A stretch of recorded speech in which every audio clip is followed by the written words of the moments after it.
You're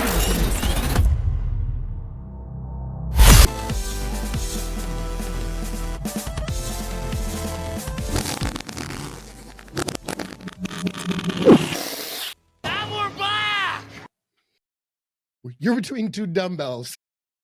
I'm your host, Skip Hill. I'm bringing over 40 years of bodybuilding experience to the table, and I'm here today, as usual, with Dr. Marv, a.k.a. the educated meathead, and thankfully, he's bringing his big brain to the project. For each show, we posit a thought about training, exercise, or training methodology. Then we do a deep dive into the minutia. We might argue, debate, pull hair, or call each other names, but when the dust settles, we both decide if we would smash or pass. Today, we have a new segment we're going to introduce called Intimate Time with Dr. Marv and Skip. It'll be after the main topic. I'll explain more about it when I introduce the segment, but it should be a lot of fun. Another thing to add today that I think is important is we've decided that Dr. Marv and I want to give away some free stuff to you, the viewers. Free stuff. I know I like free stuff. You like free stuff, Dr. Marv? Absolutely. Every time you comment on the show on YouTube, you'll be included in a drawing at the end of each month to receive either a Team Skip t-shirt of your choosing from the teamskip.com store or Dr. Marv's online bodybuilding anatomy course. You know what? Let's just give them both. How about that? The winner gets both. Twisting my arm, but fine. Yes, every month. And you know what? I might even start adding maybe a 5-pound tub of Team Skip protein in there from True Nutrition, but not at first. I'm going to dangle that carrot kind of in front of everybody. Right now, Team Skip t-shirt, Dr. Marv's large brain online bodybuilding anatomy course. We'll announce the winners every month on our IG accounts, and we'll reach out to the winner via their YouTube account. Sound fair, Dr. Marv? Sounds like a plan to me.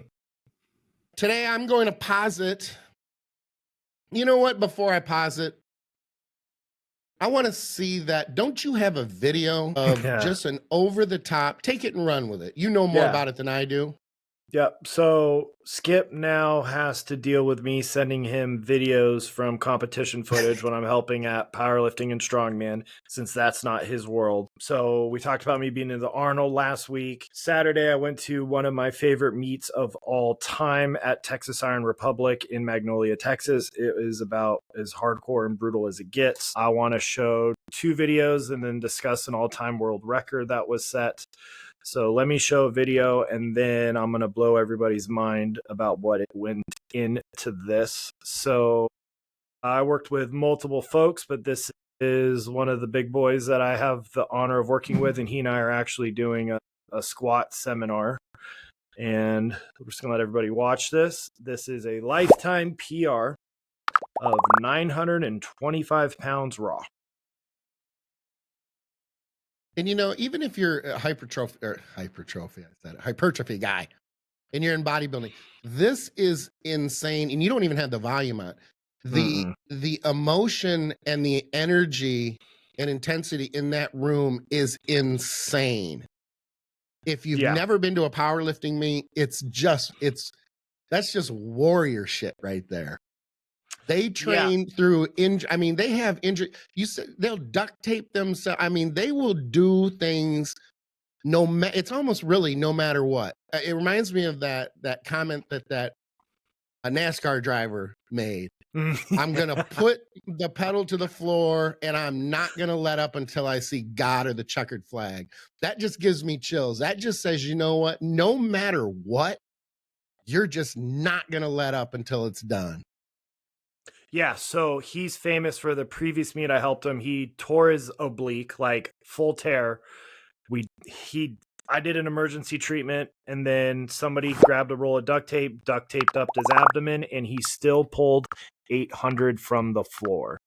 That is insanity. You're just, and you know what? Let's be fair. You got to be a little off. Bodybuilders have to be off to do half the stuff they do with contest prep. But this is next level. Powerlifting is next level. I don't want to say dysfunction because I don't mean it in a bad way, but to make the point of how next level that psychological approach is, it's not even in the same stratosphere as bodybuilding. Correct. So let me play this video. This is a 518 pound free barbell press. And then wait until I give the big story behind this. So this is not a lifetime PR, but when I tell you what this man did 3 weeks prior, the whole time I'm doing Hail Marys, praying he doesn't rip it off the bone. He and I had a conversation after. He's like, I had to be okay, convince myself it was okay if the pec tore off the bone. Oh, man. So 518 raw. Again, not the heaviest bench of the day, nor was his squat the heaviest of the day. Here's the kicker, folks. 3 weeks prior, he popped his left pec on a 500-pound bench press. So we had 3 weeks of a ton of treatment, a ton of OSHIT, and 3 weeks later, he still pressed 518 pounds, which is just mind-blowing. And then one other thing, shout out to Tyler, the gym owner there. He set an all-time world record of an 858-pound squat raw, and his body weight is 220. Insane. He also totaled over 2,100, which is up there, probably top 5 all time for that body weight. Yeah, that's just crazy. I think it's important that the viewers know this, and they might start to see this now after we've got more than a handful of, episodes and shows out now. My focus is primarily on hypertrophy. I live in the bodybuilding world. I've been in the bodybuilding world for a long time. I know a little bit about powerlifting, obviously, because I'm involved with Elite FTS and I'm around these guys a lot. I'm also picked on, arguably bullied sometimes, but I take it, in stride because it's all kind of in fun and it's jabs. But the point is I do have a little bit of a background in the powerlifting, and you clearly do. That's in your wheelhouse. Not only obviously hypertrophy training is too, but the strongman powerlifting stuff is clearly in your wheelhouse. So it's going to be funny or interesting to see the demographic as the show grows. Where I thought originally started out, I'm like, oh yeah, this will all be about bodybuilding, people wanting to get huge and ripped. You know what? Maybe that'll be 50%. Maybe we're going to have a draw for strength athletes as well, because we're already being talked about. You're being approached at these competitions going, hey, we like the show. We don't know who that Skip guy is. Oh, yeah, we know he's with Elite FTS, but we don't know who he is. He's a bodybuilder guy for Elite FTS. Yeah, I'm really excited about that. So, yeah, so that my one guy, that was Logan Varner. He owns Southside Elite Strength here in Houston. And I tell everybody, if you're a hardcore strength athlete, he doesn't know I'm doing this.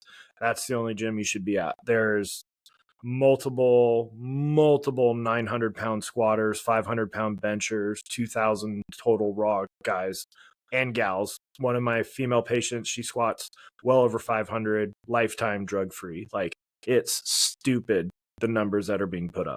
And I think that's a pretty flattering statement, knowing the size of Houston. I mean, the square, that has to be one of the largest, most spread out. Okay. The third largest. I was thinking Jacksonville is up there too, I know.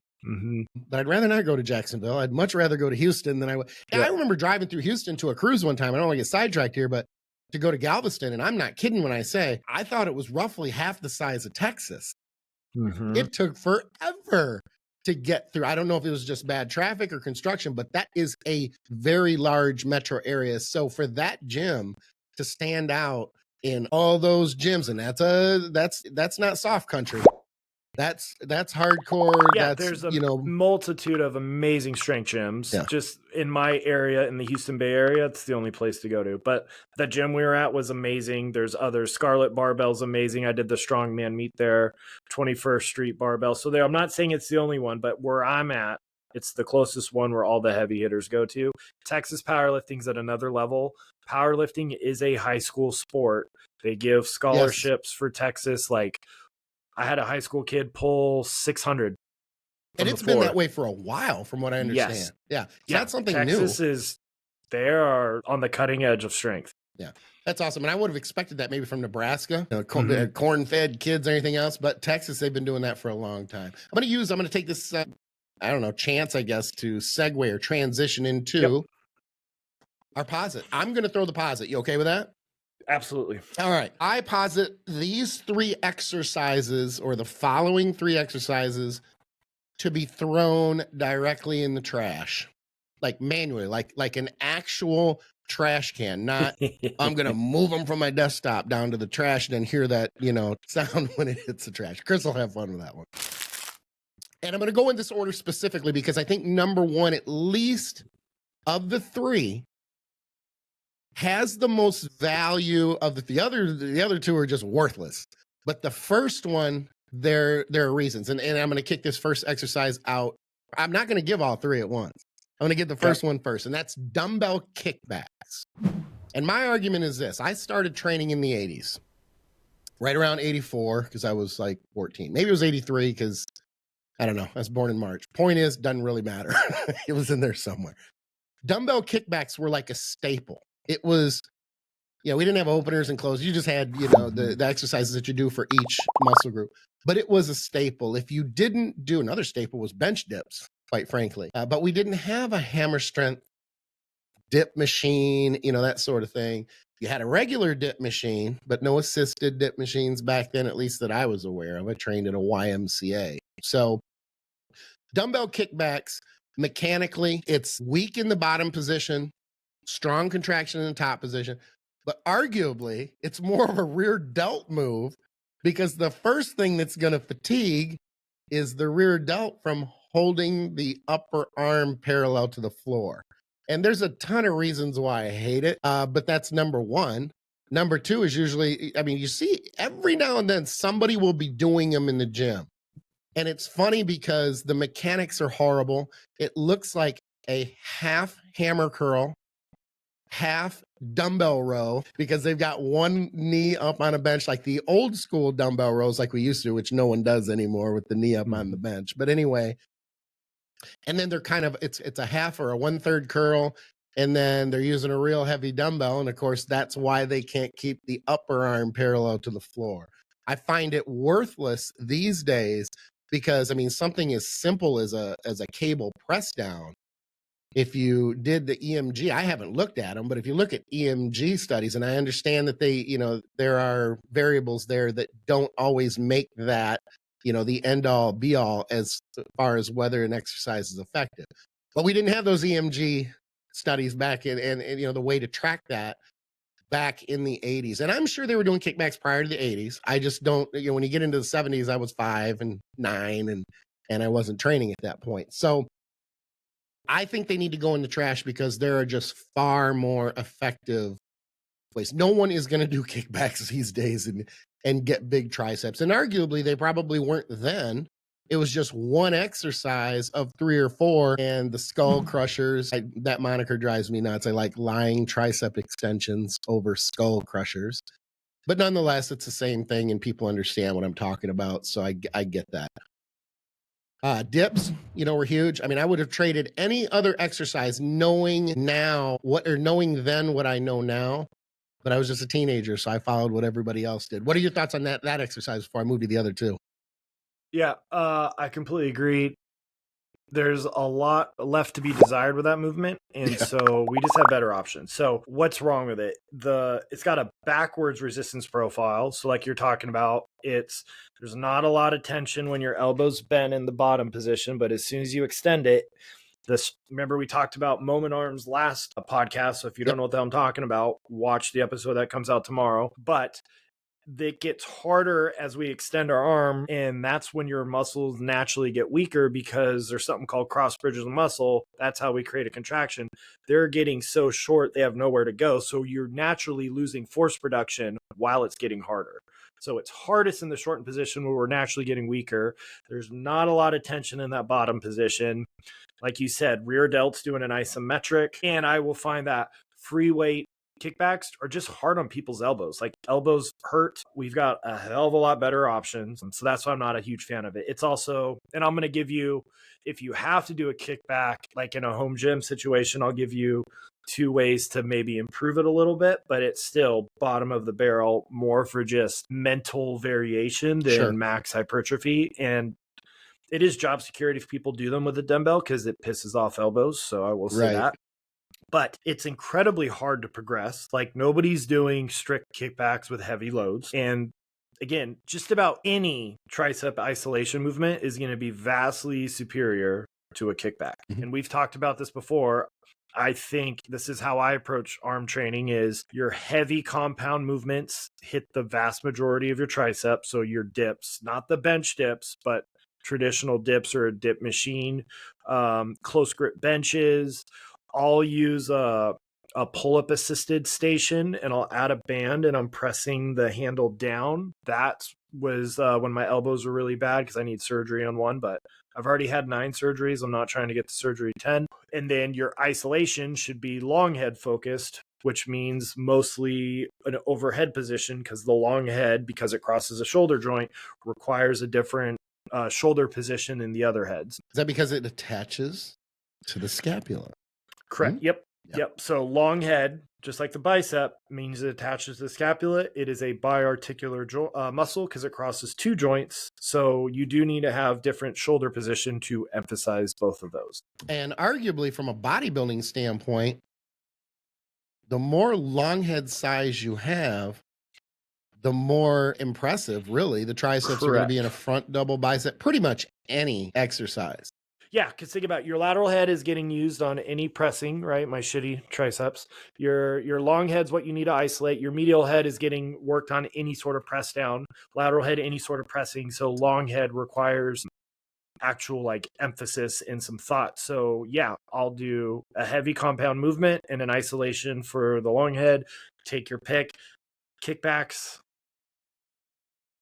Trash. Yeah, they're trash, and like I don't think they're in any of my workout programs that are. I don't think I've programmed a kickback in 8, 9, 10 years, and that was even before I got quote unquote smart. If you have to do them, there is 2 things that we can do, and usually this is home gym situation. So let me get this ready. Yeah, when you're kind of limited with options for variety, and you want even a little fresh approach. Yeah. But if you, for some reason, you love them, here's what you could do. And one is better than the other. A cable is vastly superior because of the continuous tension. It's also significantly easier on your elbows. So even if your traditional overhead dumbbell tricep extension French press is killing your elbows, a cable is better. How much easier on results?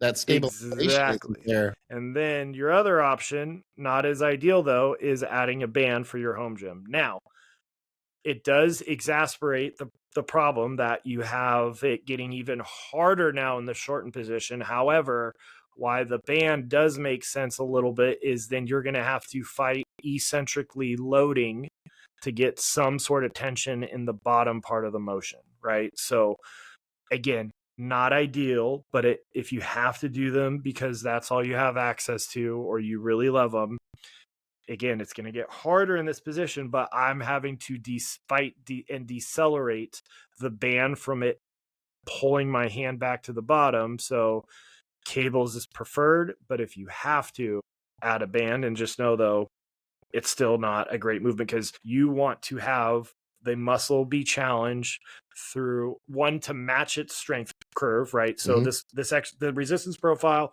does not match the strength profile, right? And then you also want it to be challenged through a full range of motion, so not just shortened only motions. It might be a little bit of foreshadowing there. So you want that full range of motion. So I am hardcore passing on a kickback, even adding a band. Again, you would be doing it more for just movement variation from a mental standpoint. You ain't going to get massive horseshoe triceps. That's about the only thing I think that we can come up with as a positive for this exercise. Correct. Yep. Fair enough. And I'm going to throw one more at it that most people won't think of, but because I'm OCD like this, it's one side at a time. And for those who don't know, not a fan. Skip is not a fan of one side at a time unless it's 1 rep, 1 rep, 1 rep, 1 rep. I will alternate like with lunges, but I'm not going to do lunges. 15 here, rest, 15 here. Not going to do it. Wouldn't be prudent at this giant. It's a horrible, horrible Bush impersonation. But nonetheless, you're old enough, you might go, it's kind of close. Yeah, I see what he's doing, but he sucks at it. All right, number 2. I'm going to move to number 2, and that is, these are the fun ones. These are the trash. These are the really trashy ones. Dumbbell, I'm getting excited about this.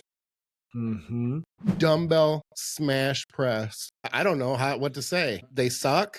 I honestly think, and this is how the industry works sometimes. I gotta unclench my fist and I gotta settle down for a second. The industry works like this. Oh my gosh, I have to come up with something that no one else has come up with before. And I'm so brilliant in this generation behind me. There's so many things that they just didn't think of. Like, why did they not do this? We thought of it. It sucked. We may have even tried it, but even if we didn't try it, we were very quick to understand that mechanically or for whatever reason, it sucked. You're going to be hard pressed. And my generation is just as guilty. I am certain that I thought of things too at some point, or we did, that no one has thought of this before. So we're all guilty of doing that. But when you're just looking for that novel approach to come up with something new, rarely are you going to come up with, almost rarely, if ever, are you going to come up with something training that hasn't been done before. The only thing that I can think of that I thought was really innovative, that really stood out, and it's literally the one thing. There may be other things, but there's one thing I can think of. John Meadows banding a pullover. When he did that, I thought, you know what? That's the type of out of the box thinking that makes you really good at what you do, because that increased the effectiveness of that exercise 3 times. I mean, considerably is my point, but that is a rarity. So these smash, let's take the flat version, even though obviously the incline version is an option as well. But this is literally, it turns a chest press into, and I think people are using it for triceps, which is even funnier to me. This is a front delt movement. If you need a front delt movement, do incline smash press, but don't call it a tricep exercise. In fact, I'd argue this. If you want to pull this exercise out of the trash, do it upright. For shoulders, you've got a natural, like a neutral, not natural, but a neutral grip. And I love a neutral grip. I think it's great for anterior delts. Great movement versus the elbows being out. And I'm not saying that the elbows being out is bad for shoulders, but once those elbows come in, that's a lot of front delt, anterior delt specific, even though it's a complex, puzzle fitting together. There are other things working, but it's going to blast that anterior delt. But that's not why they're being used. And I don't know that I've seen them done. We get into the Arnold press and things like that, or even just a neutral grip overhead press, but not usually close grip. This has predominantly been used, and I think people have started to throw it in the trash the last few years, which I'm happy to see. But my point of bringing this up to the viewers and on the show today is, if you think that looks really good, or someone recommends that to you, just first I would say this, even though I think they suck, try it, see what it feels like. And you're going to find out very, very quickly that it just sucks. Now, if you disagree, slam me. I'm up for it. I'm good for it. So, spoiler alert, we'll cut to the chase. I will use this in a rehab scenario. Okay. So, all right. If somebody has a shoulder issue, if somebody has a pec tear, which I treat quite a few of, this will be one of the first things we're going to do isometrics first. And then one of the first pressing motions we will do is this, because you're taking a lot of the range of motion away from the pec. So I am in an internally rotated position with my elbows in. That's going to really prioritize the front delt like you talked about. So as a pec builder, absolute trash. Now, people will say, but I feel my chest working. What you're feeling is constant isometric tension by crushing your hands together. You could, like the old school Sven press with a weight plate, even sillier, but that's why it feels it. It's as if, here's an analogy, you're putting your arm in a shortened position for your bicep, and then you're initiating a curl from here. Like, the muscle is not really experiencing a lot of lengthening and shortening. That's what we want. But that sensation of, oh, my chest is firing, you could do it just doing this. You'll get the same damn sensation. Yep. But, and again, it's hard to progress. Nobody's doing massive loads. You want a muscle to experiencing lengthening and shortening, and preferably a little bit more tension in the mid-lengthen to lengthen position, because there is this huge push towards stretch-mediated hypertrophy and partial lengthened positions, blah, blah, blah. We kind of talked about that a few episodes ago. But you want a muscle to experiencing lengthening and shortening under tension. So again, though, if somebody has a shoulder complaint, right, whether it's a bicep issue or a pec issue, I will use that then. But the second we could go back to a traditional pressing motion or a traditional fly, we're throwing it in the trash. The only other time I actually prescribed this was years ago when one of my training clients, she had an injury where her clavicle at this joint was literally popping out like 4 inches, right? No. And it had healed. And I was like, well, yeah, I'm not going to do anything that's going to put her in that wide stretch position. But like, that's so random, off the wall, 1 in 2 billion people probably, Yeah, because clearly an they outlier. normally do surgery, but they didn't, and it healed. You're not going to do that. Like, unless it's rehab or unless you're somebody like that, don't waste your time.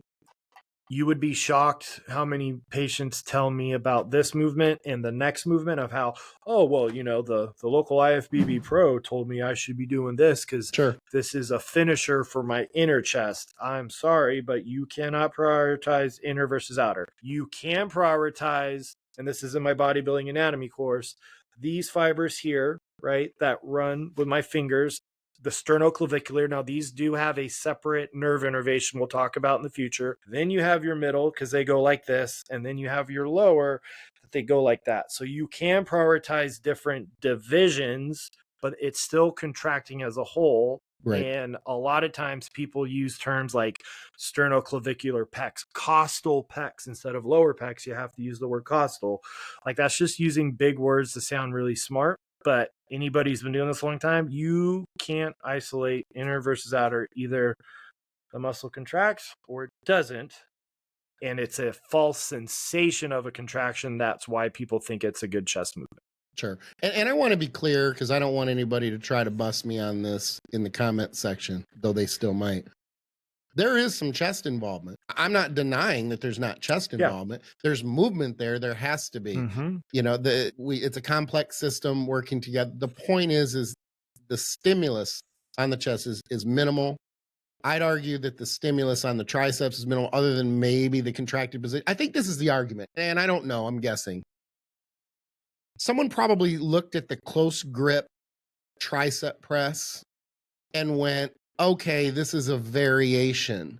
It's just a really crappy one because the hands are too close. It would almost be like the old school close grip. I don't know, you know, if you're old enough to know this, but the old school close grip used to be literally almost the hands touching, which was horrible. And then we got smart and we realized, oh, okay, the close grip should be about shoulder width or just slightly inside of shoulder width, so that the arms can essentially scrape the sides as they go down.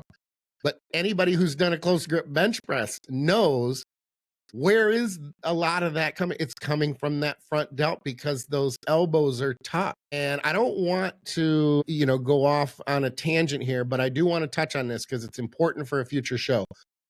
It's going to be important for us to, and I can't wait to do this because I'm huge on this, to get into a chest topic in the future, say for dumbbell presses, because of elbow position or my strong stance on tucked elbows, almost arguably benching as well, because there's powerlifting benching, of course, and then there's hypertrophy, and which one is optimal and what the nuances look like between the two. I think that's going to be a great topic too. But again, I don't want to get sidetracked right now. That may be where it came from, the close grip. That's the best that I can come up with. I just think it's a horrible. You'd be better off doing, I don't know, close grip push-ups because there's a little bit, I don't know, even off of a step or something, you know, a couple steps up, or setting a Smith bar low, maybe 1 notch or 2 notches up, things like that. Okay, so this brings me then to number 3, and this is my favorite of all of them. The sideways hammer strength, and I'm trying not to laugh, but I feel like I should put a dunce hat on while I'm talking about this exercise. The sideways hammer strength chest press for inner pecs. I'm not even going to say anything else. Just run with that first. Have fun with that for a second, Dr. Marv. Yeah, literally last week a patient was like, well, I was told this is how to activate my chest. So for a chest activation, sure, but I'll give you something better. So don't do them. Yes, I know a lot of IFBB pros say they do them and they tell people. I've, within the last 2 months, had at least 4 different patients bring this movement up. So when you said, hey, this is a potential topic, I said, absolutely. So it's still a thing. I did not even know it was still a thing. So let's let's talk about the elephant in the room. First of all, we should not be getting your training advice from the vast majority of pros because they are not human, right? Their ancestors are not the same as your and my ancestors. Right. Now, there are some pros who are really good at training, so I'm not saying everybody, but Sure. the vast majority, they were going to be yoked in way better than us, no matter what they did. And two, that's not how they built their size. Even if they're doing it, and for them, they feel like it's helping, what you do to maintain your size with training, nutrition, that one topic we don't talk about, right? That's not to maintain is way different than building from scratch. So just because they do it now or they're training a certain way now doesn't mean that's what got them there when they were on the up. So poor resistance profile, right? It also takes away the lengthened position like we talked about. So again, I'm not saying, oh my God, you only do lengthened positions like certain people do, but we want to prioritize that. It is inherently unstable because of you're not even sitting on the bench the right way. So the mantra I always say is we want high stability movements because high stability movements allow for output potential. By output, I'm talking about intensity, not powerlifting intensity percentage of a 1 rep max, but intensity in terms of how near failure are you training. So high stability equals high output potential. High output, which means you're actually training to or very near failure, leads to bigger gains with a Z, right? So we want a stable movement that allows you to push as hard as humanly possible. You do that more often than not, you will gain some muscle, right? So that's hard. It's also very hard to progress. Again, like all these other movements, and we just have so many other options. Now, if you do need a way to activate your chest, I actually have a gem, and I learned this so long ago. I think it might have even been Jeff Cavalier from Athlean X. That's how long ago, because I used to really follow him, and then I don't. But so I'm pretty sure that's who I learned it from. Let me pull it up. So this is my go-to, and then I'll even use our newbie machine in the office to help somebody, but this is how I do activations. And in fact, I forgot to show a tricep activation that is essentially looks like a kickback, but it's a little bit harder. So I will end up playing both videos right now. So activations before I bring up the video. So the idea is you do these, I have them for different body parts. Not all body parts, but most. You do these during your warm-up sets. And the goal is you're putting a muscle in its most shortened position and you're squeezing like hell for 3 to 5 seconds. And you're doing that until it almost feels like the muscle's cramping. So you have that mind to muscle connection. Then you go train that body part with your working sets. Most people will report, yes, I feel it working again. So you're getting a muscle fully shortened and you're squeezing it like hell to activate a muscle, not build a muscle. I like that. I think that is huge. It's a huge, great, excellent cue. And I will use the back as an example. Because of the complexity of the musculature of the back, sometimes, arguably, a lot of times, most people will start out their back sessions. And if they start to make those incremental increases in poundage too quickly, they'll complain, I feel it more on one side than the other. Yeah, you're right. You do, because you haven't essentially turned on or flipped the switch on for a lot of those muscles yet. And activation, that's essentially flipping the switch and turning on the power to that muscle. Yep. That's a really, really good cue. Which is part of the reason, big part of the reason that I use isolation movements at the beginning of each muscle group for that reason. I want to wake them up with several lighter sets, focus on the contraction, feel it even left to right, get that blood in there even left to right, warm left to right, and then start to make the ascent, if you will, in poundage. Absolutely. Completely agree. You're going to take a dumbbell or a kettlebell.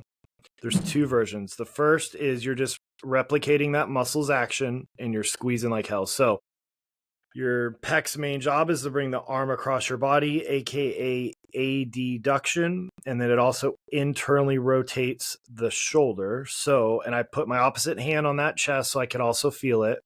And I'm going and I'm squeezing like hell. That'll get the vast majority of your pec, right? Then we have that upper pec, right? That's that upper part that a lot of people have a hard time growing, especially if you have dominant shoulders. That is a separate nerve innervation than the vast majority of your pecs. So once you're in that position, now you are going to shrug up.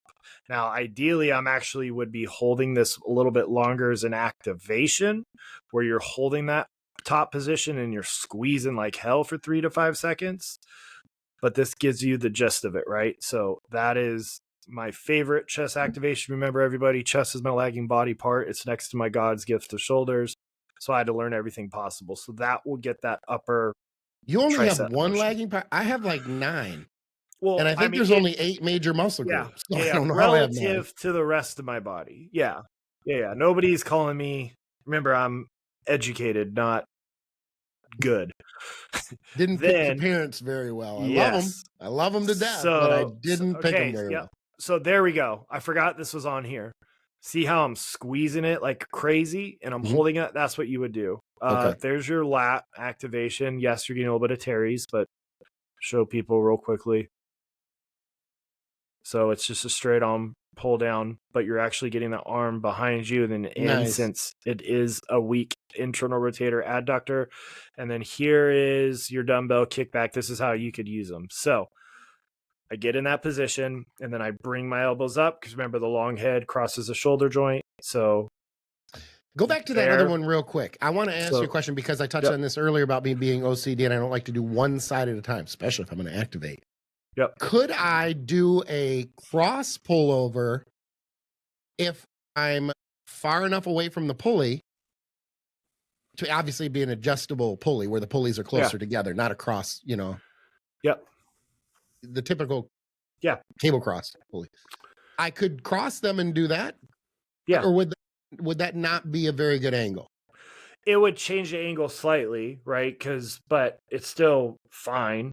Okay, let that go to where the arm or the hand comes up because I want to see where that pulley or where the angle of pull is coming from. Yeah, so it's pretty much straight on. So that cross angle would take a little bit of that, but you're still getting it fully shortened because you need shoulder extension, a little bit of adduction, and a little bit of internal rotation. And if I could get far enough away from the pulley, the cables were long enough. Potentially.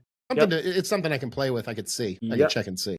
But this is how you're going to do your kickback to activate your tricep. But you're not going to do them as a max loading exercise. So so if you have a lagging body part and you want to learn how to activate, literally ask ChatGPT, what is the action of this muscle, or search online.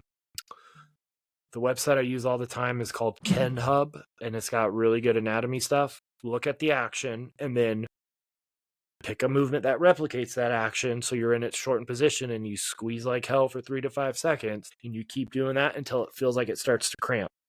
So in the beginning, it might take 3 or 4 sets for like the chest. Now, when I demonstrate it right now, I'm already cramping, but it wasn't like that for years and years and years.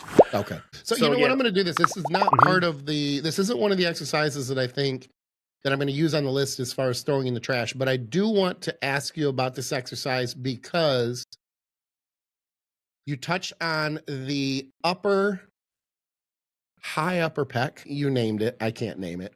And you said that it had its own nerve. Yeah, there's a separate nerve that kind of hits this versus this part. Yep. So 2/3 is kind of here. This line up there does technically have a separate nerve that'll innervate most of that. Okay, so that brings me to this question. What are your thoughts then on the standing cable fly where the hands start low, and go up. Low, and they come up to the chin, neck, clavicle area? So you're kind of lining up the line of pull, right? So you want your arms in that path. I think most people go too high because I think we briefly touched on it. Your upper pec is the only part of the pec that deals with something called active insufficiency, which means when you get a muscle shortened from both sides, it gets so shortened, it can't generate a lot of force. So there's not a lot of tension on it. So that's why both the rib cage, like we talked about with the pullover thing, is like, if you have a very steep sternal angle, so the front of your rib cage is steep. Think of Arnold, think of Ronnie, think of Jay. Then they don't, a traditional 45-degree incline chest press is going to be a hell of a lot of upper pec. But for somebody like myself or you, where it's more vertical, a 45-degree incline barbell bench is going to be a hell of a lot of front delt. So, because we know once the shoulder gets to anywhere from 90 to about 110, 120 degrees of flexion, so this is flexion, that upper chest is starting to get active insufficiency. Most people don't have to worry about it, but if you have a lagging body part, try and stay away from active insufficiency movement. So you're only bringing it, like you said, maybe to here in the beginning, because if I go any higher, front delt's going to take over, especially if that's lagging for you. So it's an okay movement. Again, it's not a max loading, but it is like a finisher and activation. I actually am doing an experiment so long as my bum shoulder, which everybody saw me have to literally put it back into place during my chest press movement yesterday. But I'm actually going to do that movement every single chest day for 2 months straight to see if I can't build that out a little bit more. Just because I hadn't done it because the shoulder couldn't handle it. But you're not going all the way up. So people will go all the way up to eye level. Most people, that will start to let the front delt take over. My argument for the movement is it's a unique angle getting these fibers. Yeah, well, it's a unique angle. Yeah, and that's my point. I agree with you as far as taking them up too high. My other hang up, though, is I think that sometimes people, or usually, people start too low.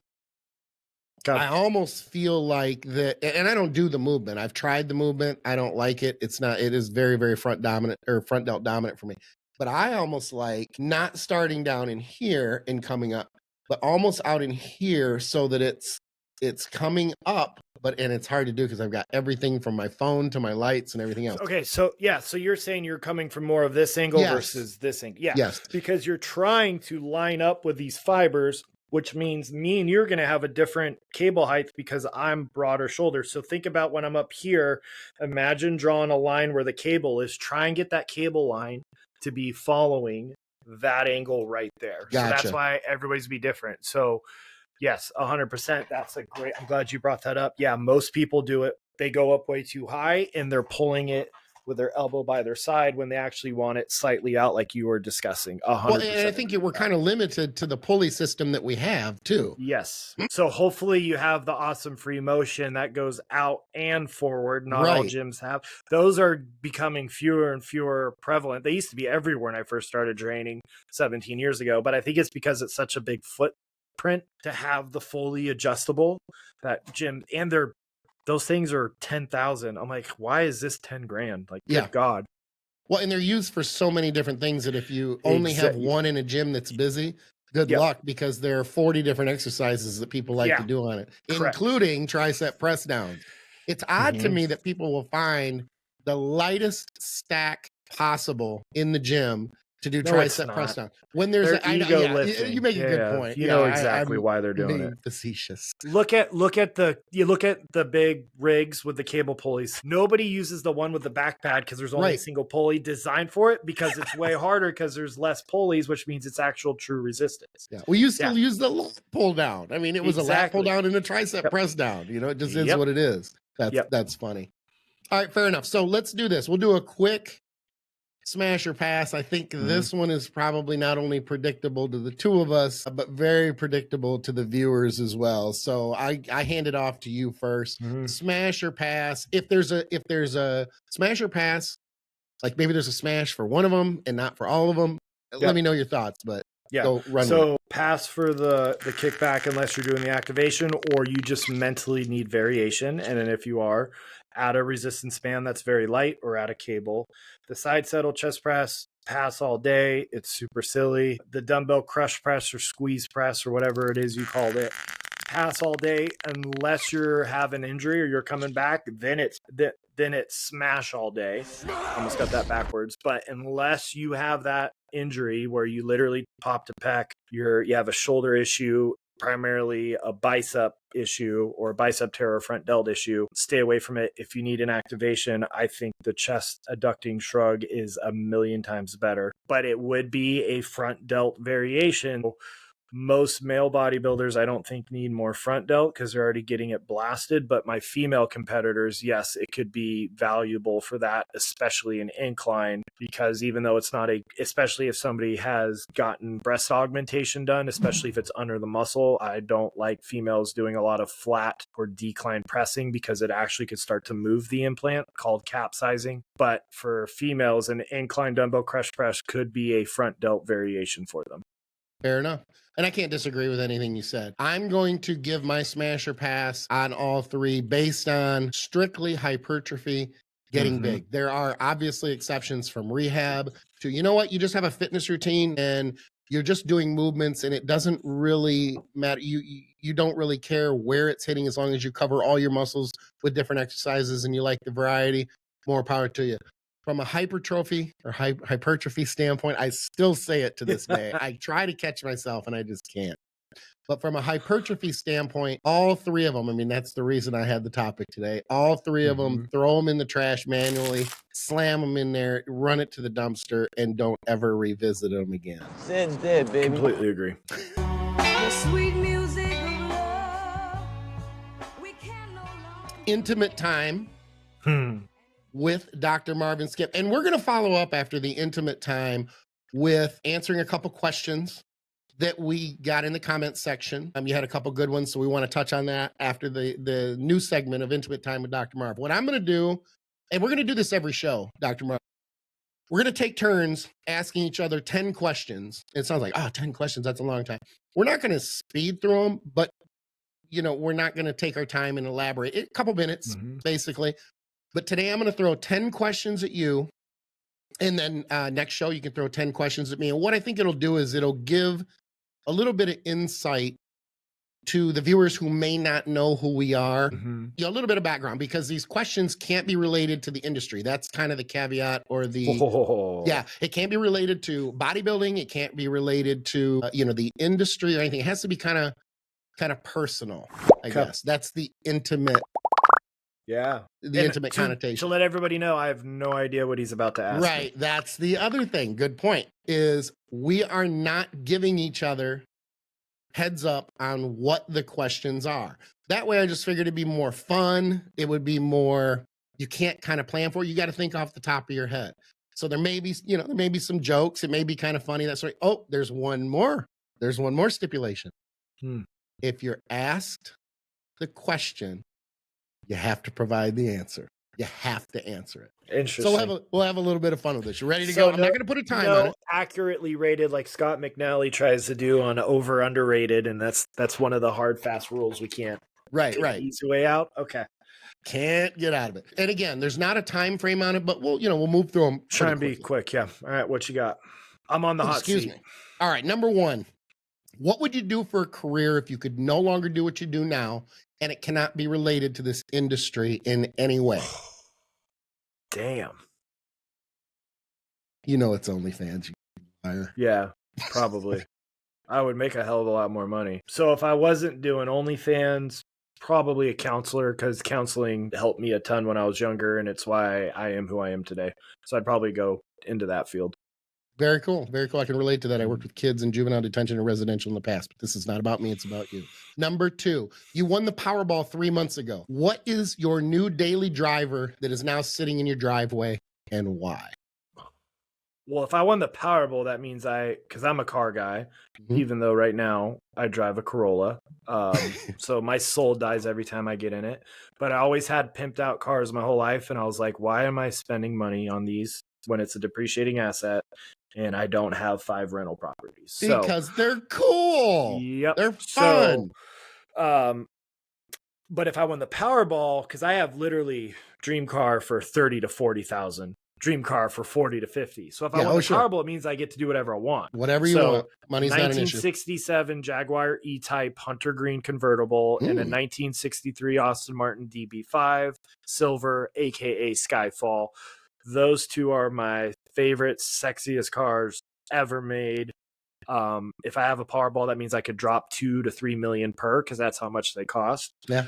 Those would be now daily drivers. No. So then if I had to do a daily driver, it would either be a pimped out like Mustang Shelby, because that was the last fancy car I had, was a 99 GT. It was all murdered out before that got popular. Or a CTS V wagon, Black Diamond edition. Nice. Those two are my like dream modern cars. Those would be a daily driver. Then I'm giving you way too much info, but those two cars would be that. Yep. I like that V. Good call. Mhm. I like all of them. Yeah, there's class in there. I like that. So, real quick story. At a car show, they were dumb, and they gave me, at 22 years old, the keys to a CTS V sedan on public streets. It was a stick shift, and I might have hit 120 miles an hour on a 35-mile-an-hour road. Oh, yeah. And promptly got asked to exit the vehicle, but it was worth it. It was worth it. Here's the keys. That's all I wanted to do. No problem. You can have them back now. Yep. All right, number 3. Who's currently your favorite comedian? Bill Burr. Nice. And I actually started watching his newest stand-up today. It is on my bucket list. We are going to see Tom Segura here in Houston in a few weeks. Nice. He's up there, but Bill Burr is my all-time favorite. All right. All time. Number 4, what genre of music is playing in your car? Could be your daily driver. It could be your CTS-V, or it could be your Corolla while you're driving. I always put my songs on shuffle, so it's random, but my favorite genre is reggae rock, if not classic rock. Oh, really? Yep. Okay. All right. Number 5, cats or dogs, and be specific to which breed. So I had cats my whole life with one dog, but my dog was a Basenji lab mix. Her name was Jenny. She's perfect size. Their purebreds are Egyptian sheep herding dogs, and they're mute. So they're famous for having a curly tail, and purebreds are mute. So when she barked, it sounded like she would go through puberty. Wicked smart, wicked fast. I think I would be dog now versus cat. Fair enough. It's funny. My wife and I were talking about it this morning. We would love to have an animal, but we work too much. It wouldn't be fair for the animal to be cooped up indoors 10 hours a day. Yeah, and I think that's a responsible way to look at it. Yep. Absolutely. Absolutely. Number 6, your wife/girlfriend, could be both. I mean, some people have a wife and a girlfriend, sits you down and tells you that she just realized after all these years that she's bisexual. Are you pissed or really happy? Oh, God, she's going to be pissed at my answer because I'm going to be really happy. And she is very against that. That's a high five. Yeah. She's very against that. Yeah. I mean, I should qualify. We're very accepting if that's you, fine. But that was just so you know, we are never doing that. And I was like, okay. Fair enough. Yeah. She made that very, very clear. Yes. You never know. A few drinks. And anyway, number 7. You can pick only one food for the rest of your life that has 0 calories. What is it? Oh, so it's a sugar. It can be anything. Any food at all. That's 0 calories. 0 calories. So it has to be 0 calories, or the calories don't count. No, no matter what the food is, like it could be French toast, whatever food you choose, and you can eat it for the rest of your life, and it automatically just now has, because you chose it, 0 calories. So then a burger. Fair enough. I like that. Yeah. I can't say I wouldn't say the same thing. Yeah. Number 8, dream vacation destination, whether you can afford it or not. We are looking at either Costa Rica or Croatia for our honeymoon for next year. I call her my wife just because we've been together for so long, but we're technically not married. Those are 2 exit strategy countries to move to once we leave the United States. I thought you meant not calling her your wife was an exit strategy. I'm like, bro, she could hear this. Like, what are you doing? Yeah. Well, we'll find out if she listens because of that other question too. But those are up there for me. Fair enough. Number 9, are you chill when you drive, or are you an aggressive dickhead like my wife? Very chill. So am I. I think that's why I get so mad at her. I always tell her, you're going to get me in a fight. So you don't get to do that. Yeah. You don't get to point at people and flip them off, because they're not going to want to get out of the car and fight you. And I don't have a problem fighting, even in my old age. I don't want to because it hurts your hands, that sort of thing. It's hard to hold a bar after you punch someone in the face. Well, here in Texas, you have to be careful about people shooting you with road rage. It happens at least once a week. Somebody gets shot over road rage. So Absolutely. One of the rules when she first moved here is you got to stop flipping people off when you drive. Mm-hmm. Yep. Absolutely. 100%. If I get my ass beat, I always tell this, if I get my ass beat or I get shot because of something I did, that's completely different. Yeah. If I get shot or my ass beat because you couldn't keep your mouth shut from riding shotgun with me, that is not acceptable. Yep. Number 10, if you died tomorrow, what is the one thing you would hope people said about you? That I helped a bunch of people and put them before myself. Well, that is far different than what I'd say, because I'm pretty much a narcissistic voluptuary. So we'll close with that. Not close, but we'll close that segment. Our first edition of Intimate Time with Dr. Marv and Skip. I like it. I think it's might be more fun asking the questions than because I even learned. I mean, I learned some things about you. You said cats. I'm like, oh, he's a cat guy too. Oh, he chose dog. Chose the dog. But I get it. That's cool. And I'm not anti-dog. I had a toy Chihuahua, 3.5 pounds. His name was Mufasa. That's a glorified rat. That's not a dog. He was a cat that barked. Yeah, there we go. Basically, he was smaller than the cats that I have. All right. So again, we're going to segue again into the questions for the comments. I think you have 2 from the comment section, right? Yes, I pulled 2 comments and then somebody asked a question. So we're not going to do a deep dive like it's the week's posit, but to show you that not only does commenting now get you in a raffle to start winning stuff starting next month in April, but we're actually going to bring them up. So comment your experience with something, your opinion. Did you try something that we brought up? Did you feel like it was helpful? Tell me if I'm a moron and the cues I gave you didn't work for you. Remember, everybody's an N of 1, but that's the whole point of this. So I want you to keep saying that too. I want you to keep using that because I like that. I like it. The N of 1. I just think that's a good, it's a good cue, I guess. Correct. Yeah. Yep. So from blood flow restriction, 241 Novi said, 47 years old. Been doing this since 1991. My left knee is loaded with spurs and all ligaments are deteriorating, and I have a bipartite kneecap. Just means his kneecap is in 2 parts. It's just a incidental finding. Surgeon told me I needed a knee replacement is on the way, but not at 47. Blood flow restriction saved me. Stumbled upon it in 2015. Great stuff, guys. So I completely agree. Dr. Hat being on, just know that degenerative joint disease is gray hair of bones. Nobody over the age of 40 has a clean knee MRI. Hell, probably nobody at the age of 30 has a clean knee MRI. So imaging is only a piece of the puzzle. So don't let anybody use that as a sales tactic. If there is osteoarthritis, that's just gray hair of bone. Everybody's going to have it at some point. If you've had trauma or you live life on your terms, it might happen sooner than the other people, but nobody's getting through this life with clean imaging. Osteoarthritis is an inflammatory condition, right? You know, it is so when we have pain with an arthritic joint, it's because inflammation has been currently picked up. You know what's anti-inflammatory?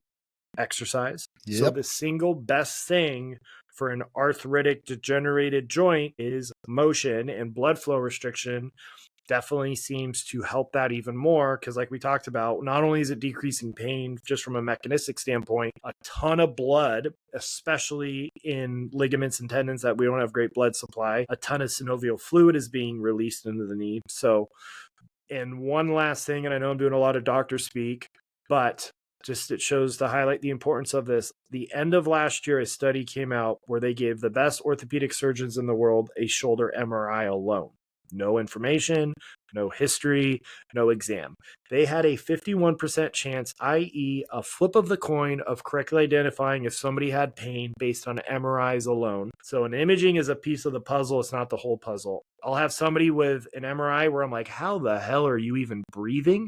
Right. There's no pain. I'll have somebody with an MRI that is pristine and they're crying in agony. So imaging is a piece of the puzzle. Blood flow restriction is amazing for degenerative arthritic joints. Obviously, you need to be cleared by a medical professional, but I love the fact that he's been doing that and his knees are doing better. I can't think of, it's probably one of the best things you could do for an arthritic joint, so long as there's not other contraindications.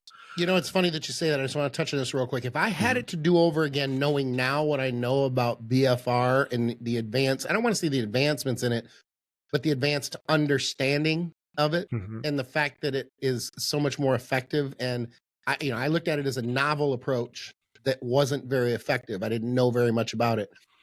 Had I had my knee injury that took almost 2.5 years to recover from again, or if I had that BFR knowledge, I would have used that. And I can almost say with quite a bit of certainty that I could have sped up the process, because what did work was trying to get as much blood in there as I could without continuing to inflame and irritate that it's essentially what? Bone inflammation. Mm-hmm. So it's very, Yeah. it can be very, very painful. It was not fun. Mm-hmm. Yeah, I love blood restriction. One more comment. This is from Chris9390. I've recently started BFR training and I love it. The pain is excruciating in a good way. Yes, I joke. It is the most terribly awesome thing to do. I could barely train triceps a few months ago due to elbow pain, and the episode on Think Big turned me on to the idea. My elbows are miles improved. Great info. So same deal. For 4 years, the only direct arm training I could do was blood flow restriction because my elbows were really pissed off. And that's when I was currently in chiro school. So I hadn't quite learned how to figure it out. I could not do any sort of heavy arm training for 4 years. All I could do was blood flow restrict and then just try and tell myself, just get through this rest pause on a chest press machine and just deal with it because the elbow's going to kill me. So stoked about that. And if you've never tried BFR, it is incredibly hard. It is not easy. I do not show it to every patient they're a candidate for because not everybody can handle it. Fair enough.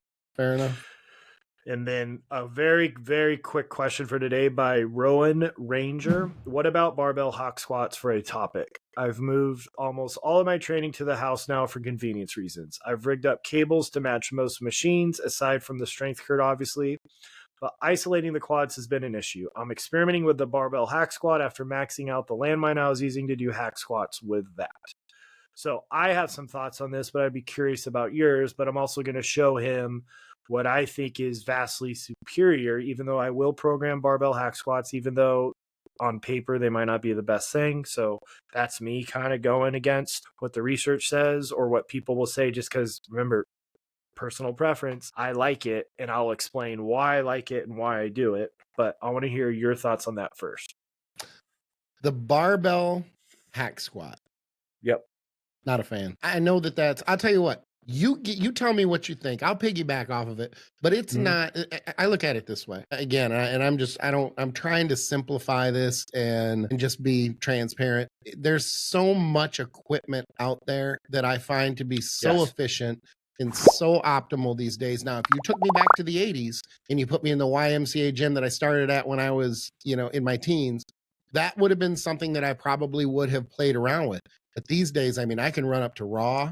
The other thing too is because of my knee and glute issues, it is programmed in my brain that I have specific exercises that work. I don't have the variety with leg training that I used to. And in part out of fear, to be honest, and it may be unfounded because my knees are actually great now. But I don't want to get away from those things. I just stick with the exercises that I'm confident in, because then I can go in and I can go 100% balls out and not have to worry about, gee, is this going to cause a problem? So I wouldn't go experimenting with too much myself these days. So you go ahead and take it, or, run with it a little bit. But that's kind of my position on it. Not saying it's a bad exercise. I'm saying I don't want to run with it. So it has a lot of the limitations of the exercises we discussed originally, right? It's hard to progress. It can be compared to a more traditional squat, right? Stability is going to be hard. Ankle mobility requirements go through the roof. So I will say, if you are doing this, make sure you're elevating your heels. The bar isn't on your back, but it does require a hell of a lot of spinal extension to do it. So if you don't have the best hip mobility, the best low back mobility or control, it's going to be hard. But I do it because, thanks to a cut happy surgeon who did 7 surgeries by the time I was 18, 6 of them were done unnecessarily or done wrong. Ooh. So I have no meniscus in my left knee that he took out in the 8th grade. So heavy leg extensions, I cannot do.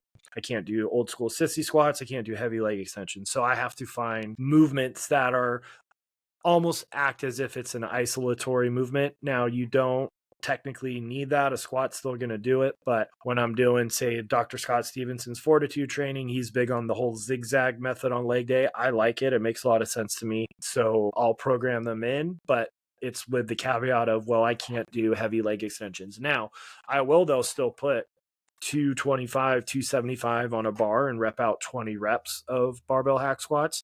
And your quads are definitely full of blood, because think about what we talked about, the episode that comes out tomorrow, the squat episode, where the bar is in the knee. That's a long distance, so it's very knee dominant. But again, normally my low back is giving out, or my grip, because it's just a weird position, is giving out before the quads. Sure.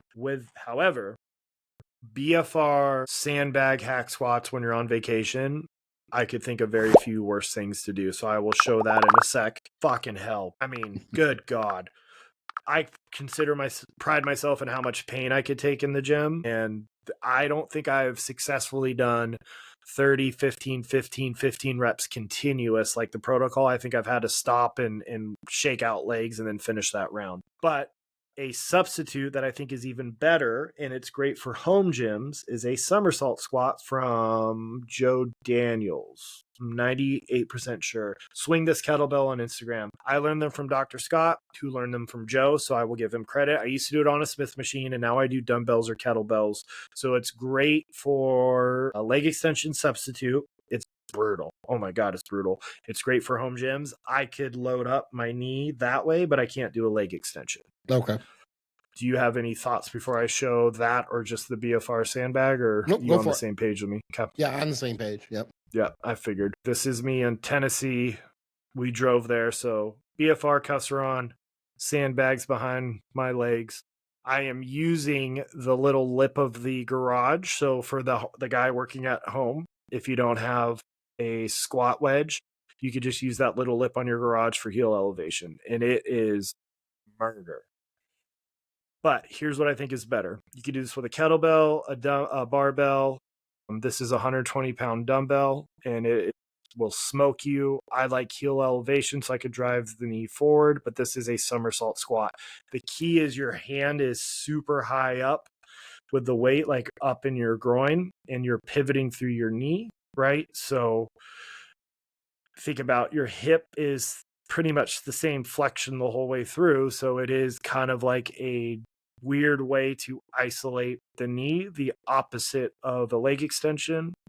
But these are absolute murder. My favorite back-to-back pairing when I superset these is these, and I immediately do a traditional hack squat.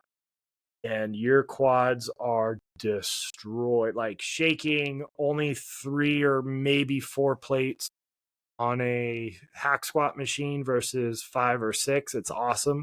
I think that's vastly superior. Not a lot of people know about them. I did buy a handle that I could change to use for a dumbbell to turn into a kettlebell, but then it's plastic. And then I didn't realize till after it that it's only rated for 100 pounds. And now I'm doing the 120-pound dumbbell, and I don't want that to break. Right. So now I just hold the dumbbell. Is it as optimal as a kettlebell? Slightly no, but I also don't want to spend $1,000 on a 120-pound kettlebell for the gym. Like, I'll buy stuff for the gym, but not that. So I think a somersault squat vastly underrated and really, really hard that not a lot of people do. Let me ask you this: I don't know if you did this at any point in the past, but we used to do chins where we would put a dumbbell in our weight belt. So strap it in versus having to hold it. Well, but you're going to want the weight near your hips because of moment arms and loading the quad that way. So you're still going to want the weight as high up to you. So if you could find a way to make it super short to where it's helping you hold it, Well, it would be in your lifting belt. That's a possibility. Most lifting belts that I see, you're not using like a dip belt. You're using an actual weightlifting your actual belt. Lifting belt. Yeah. Yeah. That, We used to do that for interesting. chins. And that way you just set the dumbbell, lengthwise up and down, and then you come up and you strap around it. So it's pretty tight. It won't go anywhere I don't know if I feel like the dumbbell would get in the way of full depth. Okay. And it might in that. That's what I wondered. Yeah. But in looking at while you're holding it, I'm like, I don't know, it might work. So that's something. Sure. So here's a perfect example. Listeners, try what Skip did. And then if he's a moron, come on and tell us. Right. If he's a genius, come on and tell us. Right. But yeah, we could have people do that. But yeah. So I think somersault squat's vastly underrated. Hack squat, yes, when you're at a home gym, it's something. And I totally get it. Also, reverse Nordics is a great home gym option as well for quads. So, or the old school sissy squats if your knees can handle it. walking lunges up and down the road so that all your Yep. neighbors can be like, that meathead's out there again. Especially the guys. It'll be the fat, dumpy Yep. guys who'll be like, yeah, that guy's out again. And the wives are like, yeah, I know. I don't know. Just leave him alone. He seems to be doing just fine out there. Why are you giving him such a hard time? All right. On that note, I'm going to take us out, Dr. Marv. Mm-hmm. If you don't mind. I have to reach because I moved my roadcaster here. If you enjoyed the show, be sure to like, subscribe, share, and ring the bell. It should sound a little something like this.